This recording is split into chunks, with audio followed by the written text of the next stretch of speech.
Hey, P, I'm curious, and what you learned about your team this week, watching them respond to last Sunday. Character. That's what we talked about this week. You know, the true character comes out through adversity, through hardship, and humble. You know, I think we all understand, you gotta always give your best. Not that we didn't, but it's always, it's gonna be at the forefront. And when there's anything that's lacking details or lacking something, they get exposed. And I think it was good, obviously a good wake-up call. Don't want to have a wake-up call, but it was. And it's how you respond. So character is a big word for us this week. At all points of your life, you've been known as a leader.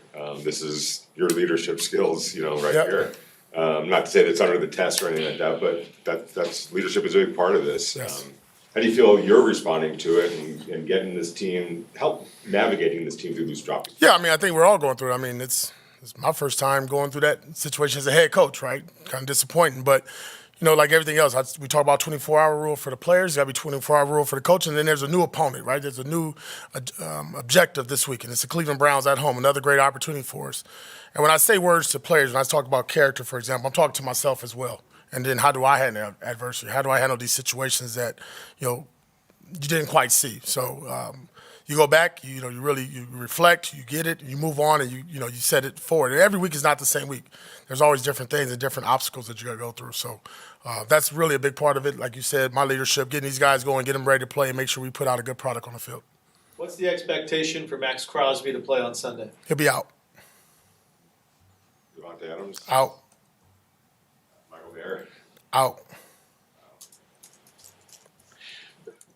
Going back to that, this is no disrespect to Cleveland, and I don't mean it that way, but is this game more to you about the Raiders than the Browns? Be honest, every game. I said that last week against Carolina. I didn't mean that disrespectful when I say that. It's always about us, right? We always got to worry about ourselves. We don't worry about who's not playing for the other team, what issues they're going through. We have our own, as I just announced right now. It's about us getting better and getting the best 11 out there and getting the best team ready, prepared to execute in situational football, end of half, in the game, and to play a full game with the effort and the passion that we've displayed. You just mentioned, two of your best players are not going to be in this game. Michael Mayer, tight end. Opportunity for some younger players, other players to step up And we're excited about it. Great opportunity. Harrison Bryant, right? Shanker, Brock Bowers. Feel good about those three. And then, talked about Davante, but, you got, Jacoby Myers, who we really feel good about. And obviously, in most teams, he'll be there number one. And it's a great opportunity for him to go and show that as well. But collectively, nobody needs to be Davante Adams. I don't need another Davante. There's only one, right? I just need the best version of Jacoby Myers, Trey Tucker, C.J. Turner, and the rest of those receivers. sense on Davante in terms of what happened with the hamstring, about how long that might be? No, I don't know. I just know he's out for this week. But, he's kind of like Maxx. You got to get those guys week to week. You can never, really day to day, you never know how they respond. They've been doing this a long time in their career, but I just know for this week he'll be out. Happened yesterday in practice? Yes. You got a couple other guys that haven't practiced a week. Davante Adams and Thayer Munford, are they also good? They'll be out. Coach, what are some of the biggest differences between motivating a group of guys as a player versus as a head coach that you've noticed? Everybody's different. I don't talk to the quarterbacks like I talk to the linebackers, right? But the message to the team is that of team, and what our thought process is. Again, the mindset this week was character, being a pro, having another opportunity at home. We really want to take advantage of that. I believe the crowd will come through. I know they were disappointed just like we were, but we expect them to come through strong and be loud and Raider Nation to show up. But as a player, you probably get more into the face, like right here, eye to eye. And as a team, you got to look at the big picture, and you can't overreact. And I don't think I really do that. I'm more straightforward and direct. They understand that, and then we just move on. It's nothing personal. It's strictly nothing personal. And they do the same thing to me, right? They call me out if AP, you ain't the same today. What's up with you? So that's a good part about it. I think just the lines of communication, having those open throughout the week, especially in times like this when we're getting poked at from the outsiders trying to, put us against one another, and that's not going to happen. There's that cliche, stay ready so you don't have to get ready. But what goes into actually pulling it off for some of these guys that, you had a couple injuries the last couple of days and maybe weren't expecting to start at the beginning of the week that might have to step up now? I think, obviously the Davante one, that just happened. That's more recent. But, you do have a lot of reps in practice where you give a player a rep or two that made that Davante doesn't need to be in on that series, correct, or on that play in particular. So I think that's the biggest thing. I think Edgar Bennett and a lot of our coaches do a good job of keeping the players next to him.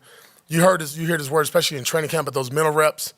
We do a lot of things developmental throughout the practice to give guys opportunities. Our scout team is not a look team. We actually compete, and we try to mirror as best we can to what the defense or the offense wants us to give, but staying within our technique and scheme. So there's a lot of teaching that goes on throughout. A big part of our early morning portions in the morning is getting our developmental group of guys that are not active or on the practice squad opportunities to get with the coaches and get more coached up, right? So we do a good job of that. So we'll see what happens on come Sunday. But we really feel, giving these guys the last, 12 hours and now, today and tomorrow to get ready for the game.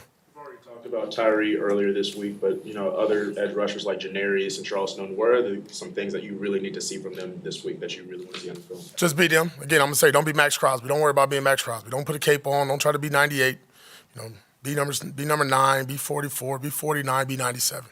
And just give us your best. Don't try to, be that guy to be the hero of the game. Just be a team player, be a DN. If you got to set the edge, set the edge. If you're dropping, you drop. If you got to go inside on a stunt, just run that correctly. Just do your job. And I think if we do that enough across the board, we'll get the results we want.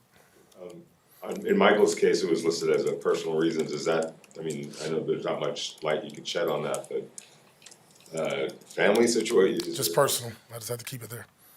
Coach, much more a community-related question. You mentioned the crowd a little while back in one of your answers, but you're going to have the Little League World Series team in attendance this Sunday. Yeah. And of course, Adam Johnson is a part of your staff here with the Raiders. Why is it so important for you to just have that community connection at your games? That's cool. Because that community connection, you talk about the children, the young man there that went to the World Series.